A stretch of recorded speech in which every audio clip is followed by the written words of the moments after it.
एक बार की बात है। एक हरिया नाम का लड़का था। वह एक गांव में रहा करता था। हरिया ने अपनी 12वीं क्लास तक पढ़ाई पूरी कर ली थी। हरिया का जन्म एक गरीब परिवार में हुआ था, परंतु हरिया पढ़ाई में बहुत अच्छा था। वह हर साल अपनी क्लास में फर्स्ट आता था। हरिया के माता पिता अनपढ़ थे। वह मजदूरी करके अपने घर का खर्चा उठाते थे। हरिया ने घर की मजबूरी को देखकर पढ़ाई छोड़कर काम करने का फैसला किया। अब हरिया के दिमाग में यह बात नहीं आ रही थी कि वह कम पूंजी में ऐसा क्या काम करे जिससे कि वह अपने घर वालों की सहायता कर सके। तब हरिया ने सोचा कि क्यों ना वह सब्जियों का काम कर ले। तब हरिया ने यह बात अपने माता पिता को बताई कि वह सब्जी बेचने का कार्य करना चाहता है। तब उसके पिताजी ने कहा, बेटा, अभी मेरे पास इतने पैसे नहीं हैं कि मैं तुम्हें सब्जी के काम के लिए पैसे दे सकूं, पर तुम निराश मत हो। मैं कल साहूकार से उधार ले लूंगा और वह पैसे तुम्हें दे दूंगा। अगले दिन हरिया के पिताजी साहूकार से उधार पैसा लेकर आ गए और उन्होंने वह पैसे हरिया को दे दिए। अब हरिया और उनके पिताजी ने मिलकर एक ठेला बनवाया और वह बाजार से इकट्ठे सब्जी खरीद कर ले आए और उन सब्जियों को ठेले पर सजाकर हरिया गांव में सब्जी बेचने के लिए निकल पड़ा। वह गांव की गलियों में पहुंचा तो उसने सब्जी बेचने के लिए आवाज लगानी शुरू की और तभी कुछ लोग सब्जियां लेने के लिए घर से बाहर निकल आए और हरिया से सब्जी खरीदने लगे। हरिया रोज बाजार से इकट्ठी सब्जियां लाता और गांव में घूम घूम कर आवाज लगाकर सब्जियों को बेचता।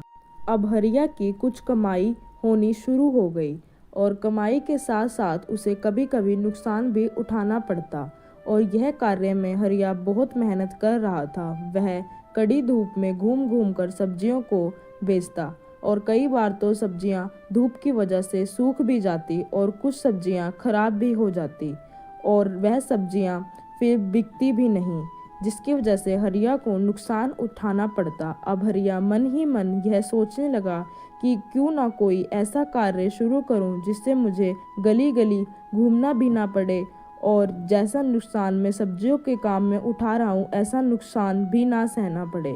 फिर उसने सोचा कि मुझे इसके लिए अपनी शिक्षा को आगे बढ़ाना होगा और पढ़ाई का प्रयोग करना होगा। उन्हीं दिनों में हरिया के गांव में कुछ शहर के लोग गांव के लोगों को कंप्यूटर सीखने के लिए प्रोत्साहित करने आए। हरिया भी बहुत ध्यान से उन लोगों को सुन रहा था और हरिया के दिमाग में आया कि क्यों ना वह भी कंप्यूटर को सीखे और ऑनलाइन बिजनेस और ऑनलाइन काम को करे, जिससे कि वह मॉडर्न जमाने के साथ आगे बढ़ सके। हरिया उन लोगों से मिला जो गांव में कंप्यूटर क्लासेस सिखाने के लिए आए थे और उन्होंने हरिया को कंप्यूटर सिखा दिया।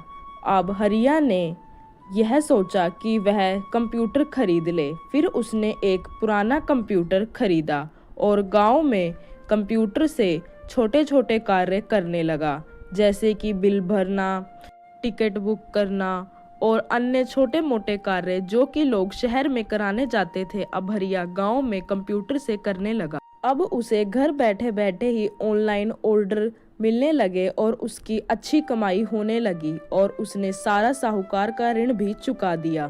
अब हरिया एक अच्छा जीवन व्यतीत करने लगा और उसका पूरा परिवार सुख शांति से रहने लगा। बच्चों, इस कहानी से हमें यह सीख मिलती है कि पढ़ाई और शिक्षा ही एक ऐसा तरीका है जिससे हम अपना जीवन बेहतर और सुखी बना सकते हैं।